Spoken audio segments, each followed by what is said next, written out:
Hey, so here I am for my Finding Safety Within Sexual Alchemy live.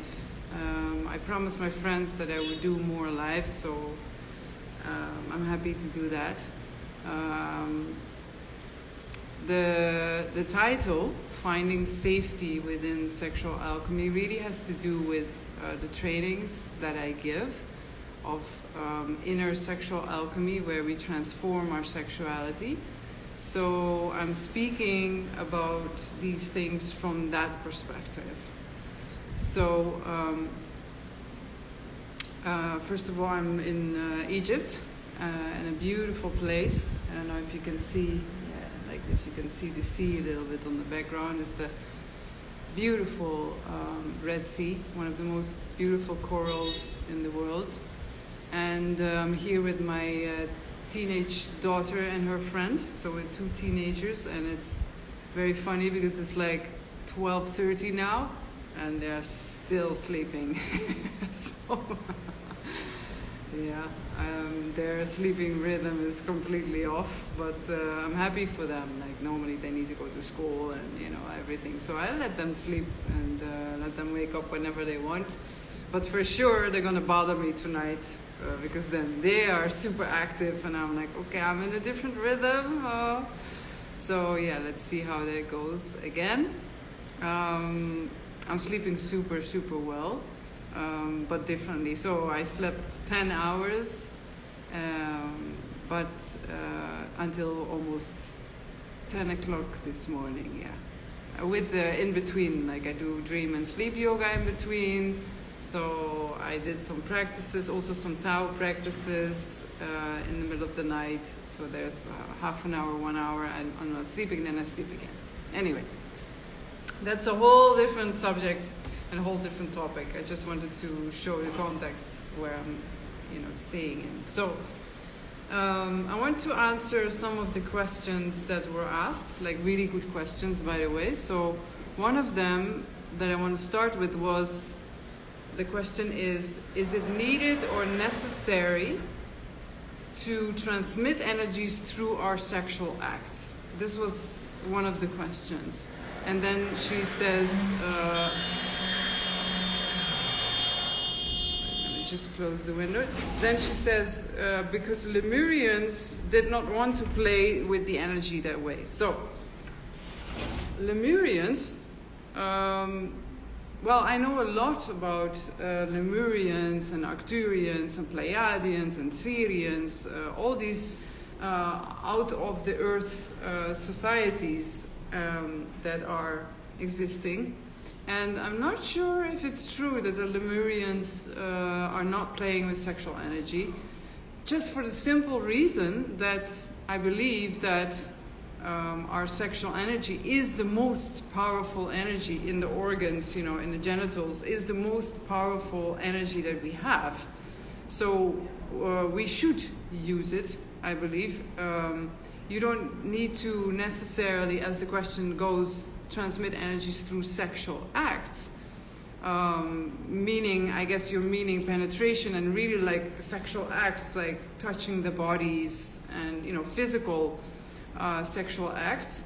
I'm not sure if they, in what way then do they create children? That would be the question, right? If you say that they don't like to do sexual acts, what are they doing? Cloning? Or you never know. So it's not that I, not say that your feeling about the Lemurians is wrong or anything. Maybe it's true. I'm just saying that I believe that in many traditions, also in the Lemurian and also in all these different worlds and dimensions, we are using sexual energy, maybe not physically, but we are using that sexual energy to transform it. That's what I'm teaching also. It's like we transform the sexual energy into pure vitality, health, and eventually wisdom and spiritual awakening. So the question is it necessary? No. If you don't want to be sexual, please don't do it. But for sure you can transmit very high and very strong energies through your sexual activities, physically, emotionally, mentally, and spiritually. Because of course, there is many different aspects to it, right? You can be intimate on a physical, emotional, and mental level, and on a spiritual level, by the way. So same goes for orgasmic energy. It's not like only the orgasm like only stays into the genitals. You can have orgasmic experience in other parts of the body, in your organs or in other parts of the body, and have physical, emotional, mental, and spiritual orgasm. So that's a whole world and dimension there to discover that most of us are not even aware of. So that answers that question. Now the other question that I thought was very, very interesting was the question of Muriel, where she was saying, first of all, she was sharing that that she would love, or that she thinks that she's totally open to receive love, for example, but then she finds herself holding herself on a safe distance.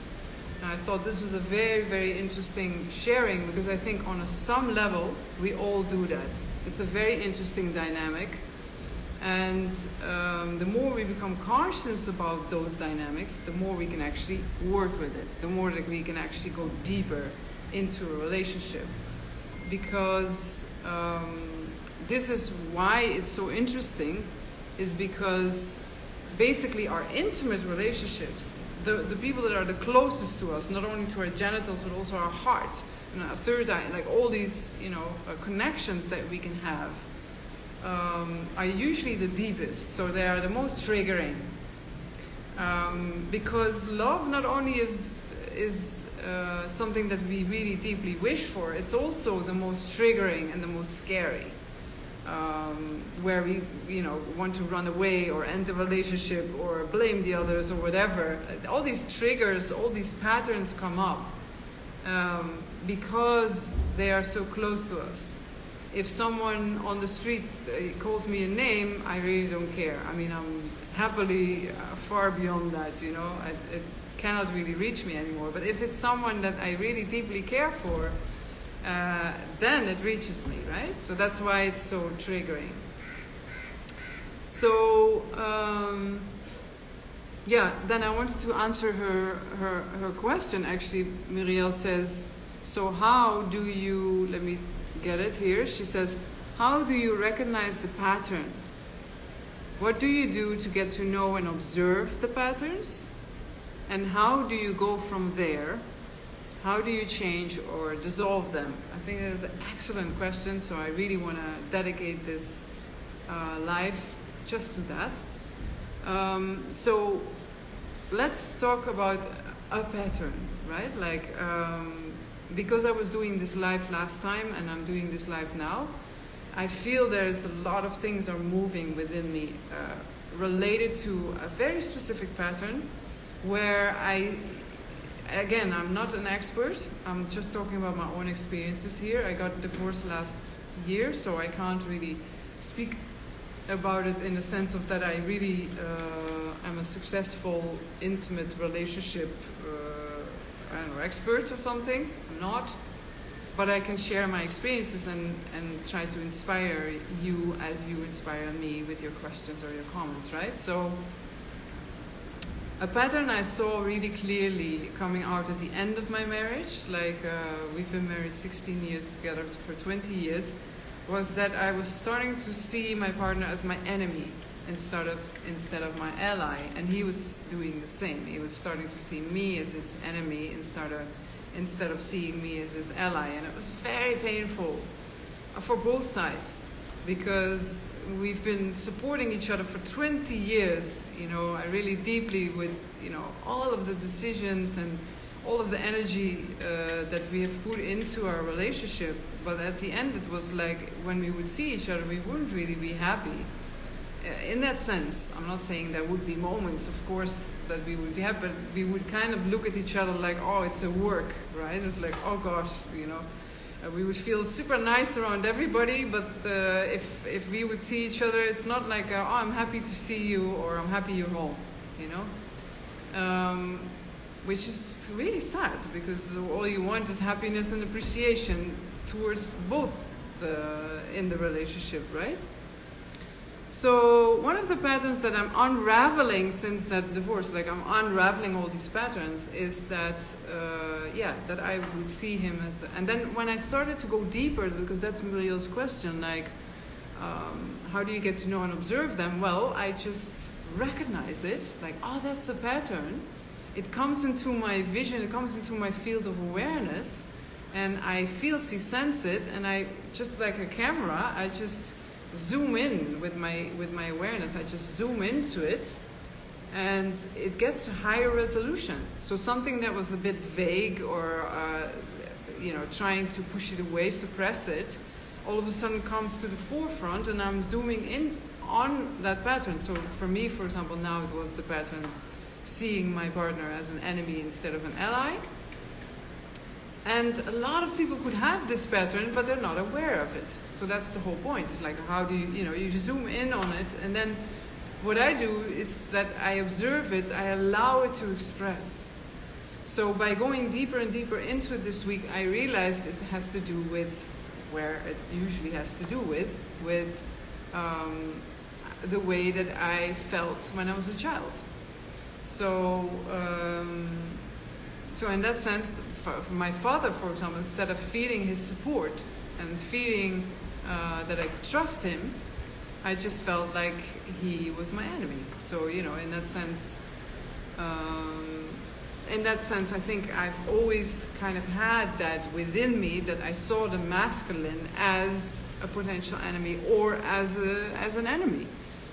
So that's one of those things that you can do to actually start to recognize it. Now, how do you change and dissolve them? Now, of course, there is ways in which you can dissolve them quickly. And one of those ways is to realize that those patterns are from the past. So it means that in this moment, in this now moment, it just doesn't count. It's not valid. It's something that belongs to the past. It's not existing. The only thing that exists is this now moment. So a shortcut would be just to see and to understand, oh, this is something from the past, and then go into the creation of that past and then dissolve it. And allow more space in that memory. And then once you allow more space into it, you can literally feel it, you can start to breathe. Now, a longer answer that I want to give you is the answer, I don't know if you know the book, it's called, I don't have it with me now, it's called No Bad Parts. So it's a book called, written by Richard Schwartz, and it's called No Bad Parts, and it really speaks about what I find super effective about self-leadership.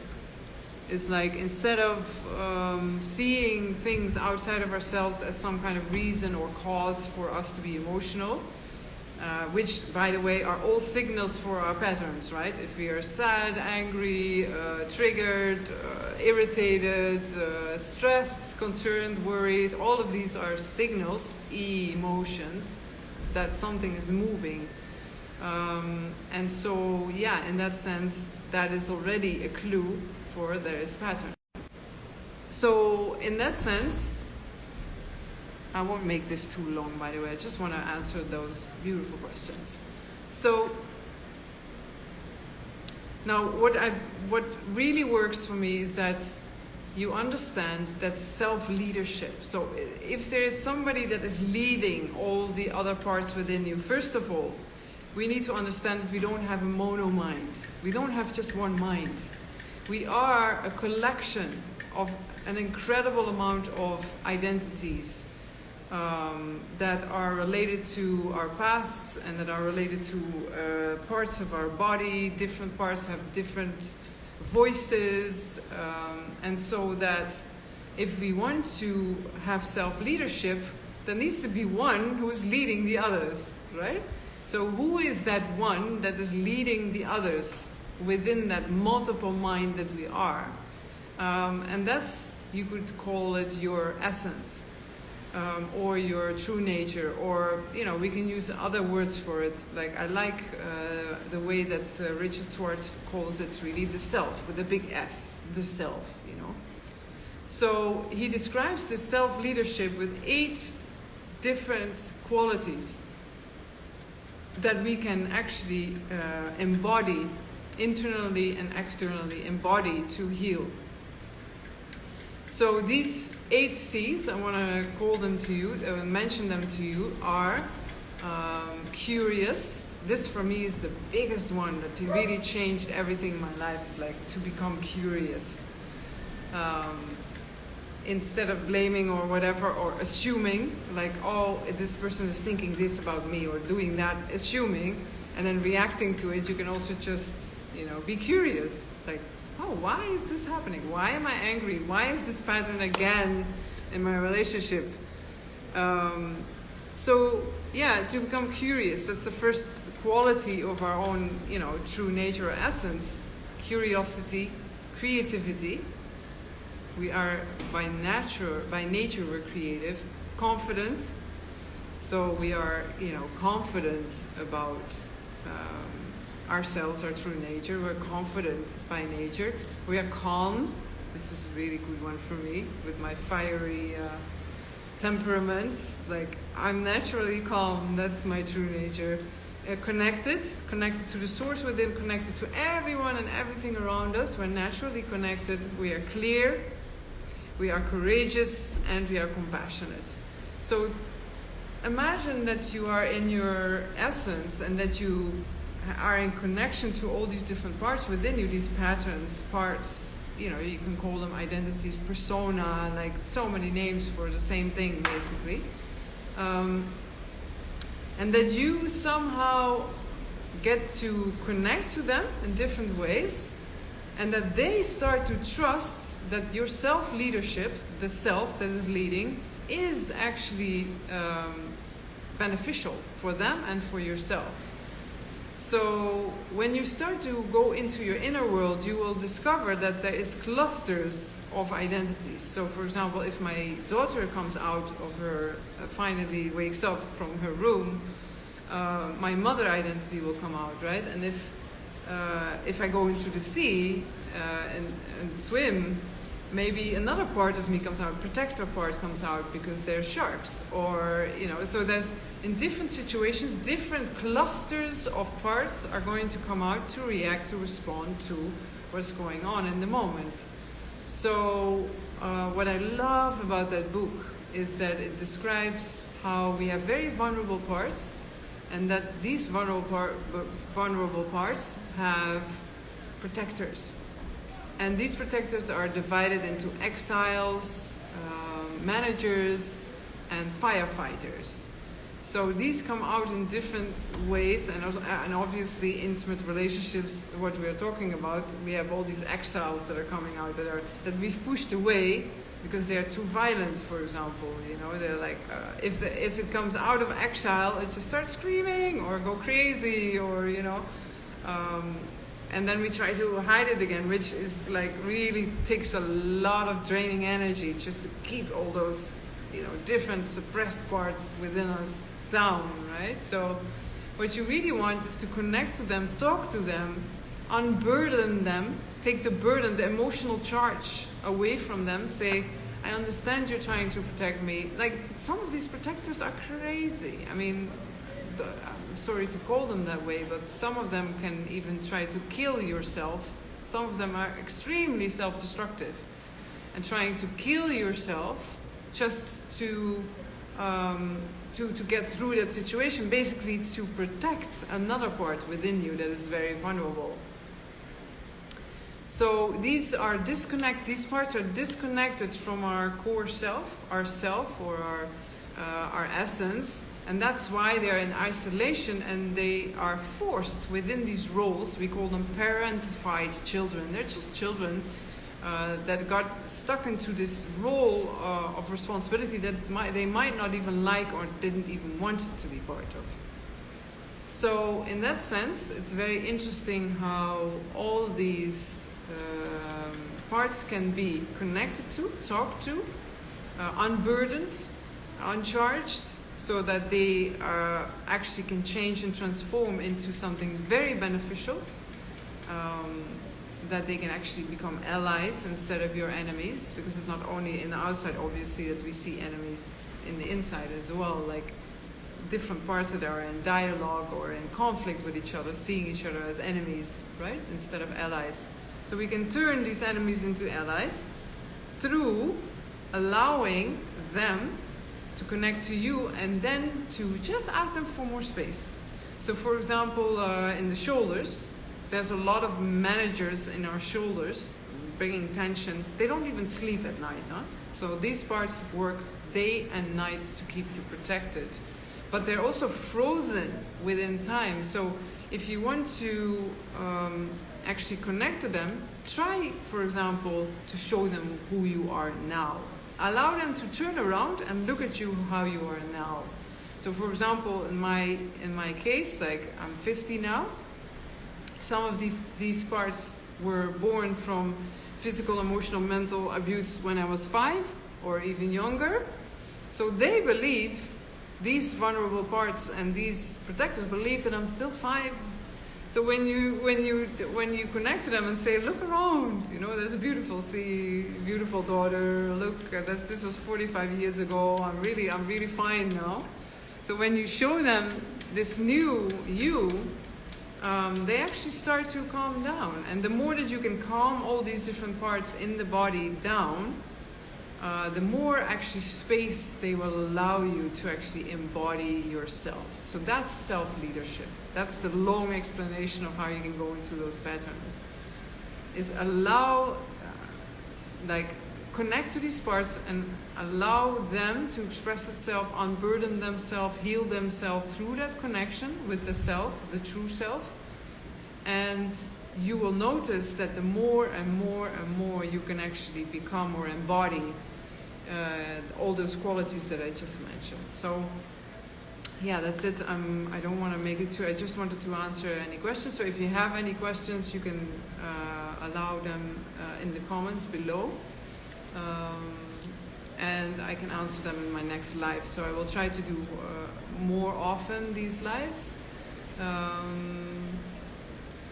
Yeah, just to finish with an example. For example, at 5 o'clock I'm starting my Dragon Portal teachings, where I really go deeply into transformational sexuality, inner alchemy and all these things. So really transforming sexual energy into vitality, health, and eventually wisdom and spiritual awakening.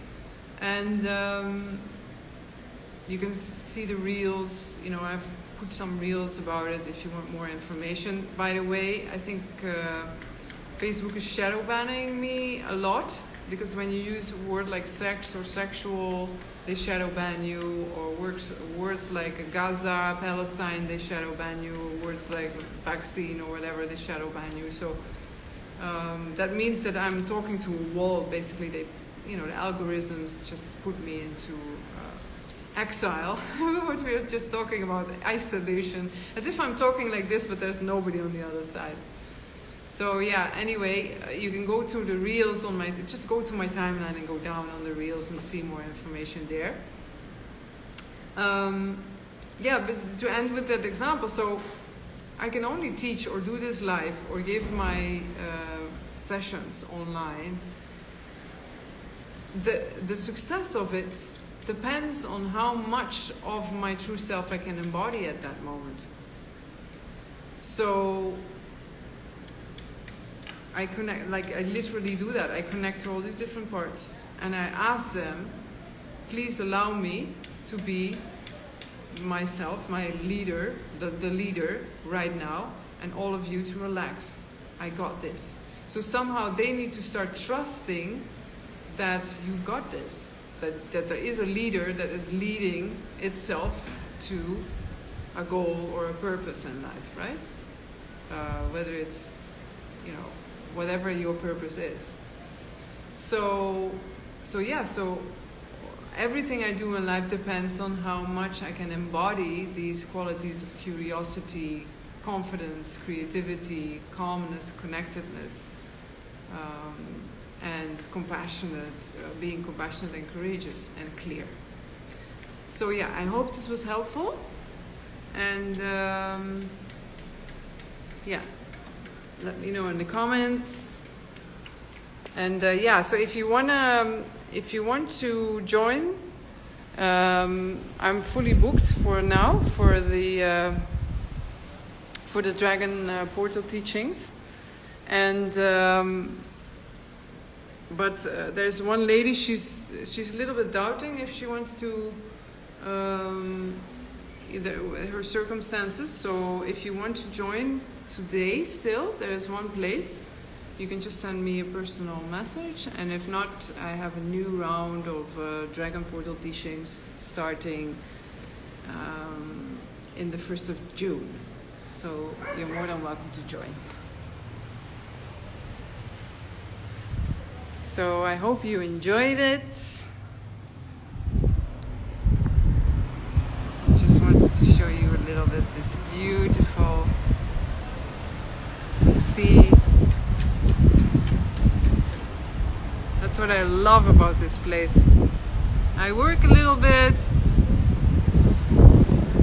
and then I go to the sea and swim. And then I work a little bit and then I go to the sea and swim. I spend time with my family and then I go to the sea and swim.